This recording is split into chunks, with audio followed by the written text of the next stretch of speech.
আজ তোমাদের একটি শিক্ষণীয় ইসলামিক গল্প শোনাবো। আমার সোনামণিরা, একটি ছেলে ছিল যে সব সময় সৎ ও আল্লাহভীরু ছিল। একদিন সে রাস্তায় একটি টাকার থলি পেল। সে ভাবতে লাগলো, এটা কি নিজের কাছে রাখবে? তার মনে হলো আল্লাহ সব কিছু দেখছেন।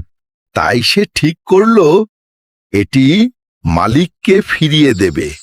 সে চারদিকে খুঁজতে লাগল। সে একজন মানুষকে দেখল যে তার থলি হারিয়ে দুঃখিত।